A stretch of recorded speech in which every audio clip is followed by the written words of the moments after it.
Hello la team, c'est Nyx, on se retrouve aujourd'hui pour une nouvelle vidéo test de Black Myth Wukong. Alors accroche-toi, c'est parti pour une longue balade dans ce monde mythologique. Alors Black Myth Wukong, c'est un peu la nouvelle pépite qui fait vibrer le monde du gaming. Dès les premiers trailers, on savait qu'on allait avoir droit à quelque chose de spécial. Et franchement, les attentes étaient élevées. Et pour une fois, on n'a pas été déçus. Ce jeu développé par le studio chinois Game Science s'est rapidement imposé comme un des titres les plus attendus de ces dernières années. Alors qu'est-ce qui rend ce jeu si particulier? Je vous dis ça tout de suite. Mais avant de plonger dans le gameplay, parlons un peu de l'histoire. On incarne Sun Wukong, alias le roi singe, une figure mythique dans la culture chinoise. Cette histoire a influencé plein d'œuvres, que ça soit dans les films, les séries ou même les jeux vidéo. Si t'es fan de Dragon Ball, tu vois déjà le clin d'œil vu que Sangoku est directement inspiré de lui. Le jeu prend racine dans le roman Voyage vers l'Ouest.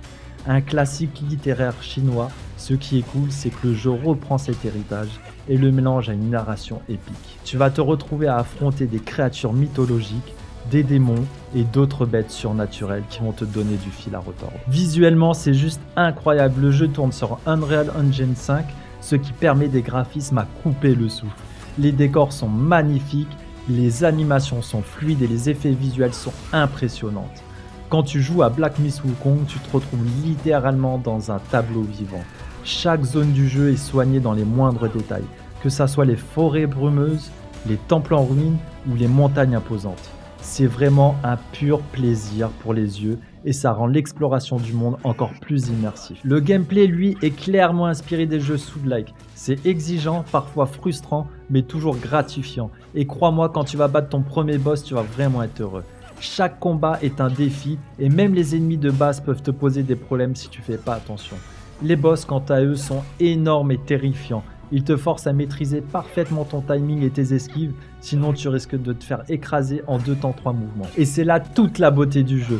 Il te pousse constamment à t'améliorer, à affiner ta stratégie et à ne jamais baisser ta garde. Mais ce qui est cool avec Black Myth Wukong, c'est que le jeu ne se contente pas de copier les Souls-like, il ajoute ses propres mécaniques comme les transformations. Tu peux te transformer en différents animaux ou créatures, ce qui te donne accès à de nouvelles capacités et t'ouvre de nouvelles stratégies en combat. Par exemple, tu peux te transformer en insecte pour explorer des zones inaccessibles ou en créature massive pour défoncer tout ce qui se trouve sur ton chemin. Ça rajoute une vraie profondeur au gameplay et te permet de varier les plaisirs. Maintenant, soyons honnêtes, le jeu n'est pas parfait. Même si la majorité du temps l'expérience est fluide, il y a des moments où la caméra galère vraiment. Surtout dans les espaces restreints, ça peut te coûter cher quand tu combats des ennemis et que tu n'arrives pas à bien voir ce qui se passe autour de toi. C'est frustrant, surtout quand tu te fais battre à cause de ça. On espère que les développeurs vont corriger ce problème dans les futures mises à jour. En plus de ça, le jeu peut être assez intimidant pour les nouveaux venus dans les Souls-like. La courbe de difficulté est vraiment raide et il n'y a pas vraiment de pitié pour les erreurs. Prépare des manettes de rechange, tu en auras besoin. Si t'es pas habitué à ce genre de gameplay, tu risques de te retrouver souvent face à un écran de game over. Mais pour ceux qui aiment les défis, c'est une vraie perle. C'est le genre de jeu qui te fait sentir que chaque victoire est méritée et ça n'a pas de prix. Alors pour résumer, quels sont les points positifs et négatifs de Black Myth Wukong? Et on commence directement par les points positifs. Les graphismes époustouflants.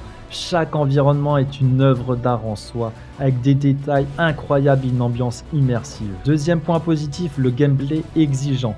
Les combats sont intenses et gratifiants, avec un bon équilibre entre défi et satisfaction. En troisième point, les transformations. La possibilité de se transformer en différentes créatures ajoute une profondeur stratégique au jeu. Le quatrième point, c'est la fidélité à la mythologie chinoise. Le jeu rend hommage à l'œuvre Voyage vers l'Ouest, tout en y ajoutant sa propre touche. Le quatrième point, c'est l'exploration immersive. Les grandes zones ouvertes sont bourrées de secrets, de raccourcis et de surprises, ce qui rend chaque exploration passionnante. Maintenant, sur les points négatifs, on peut noter la caméra capricieuse. Surtout dans les espaces confinés, la caméra peut poser problème et rendre certains combats frustrants. En deuxième point, on note la difficulté élevée. Le jeu est impitoyable, ce qui peut décourager les joueurs moins aguerris. Et en dernier point, quelques bugs malheureusement. Rien de dramatique, mais quelques bugs peuvent casser l'immersion ou rendre certains moments du jeu assez agaçants. La conclusion, Black Myth Wukong est un jeu qui marque les esprits. avec ses graphismes de fou, son gameplay exigeant et son immersion totale dans la mythologie chinoise. Il a tout pour plaire aux fans de défis et d'aventures épiques. Certes, il n'est pas parfait, mais ses petits défauts sont largement compensés par la qualité de l'expérience globale. Si t'aimes les jeux qui te poussent dans tes retranchements tout en te racontant une histoire fascinante, fonce, ce jeu est fait pour toi. Prépare-toi à incarner le roi singe et à affronter des créatures mythiques dans un voyage inoubliable. N'hésite pas à lâcher un petit like et un commentaire, ça m'aidera vraiment beaucoup pour le développement de ma chaîne. En tout cas, j'espère que ce test vous a plu et on se retrouve bientôt pour une nouvelle vidéo. Ciao!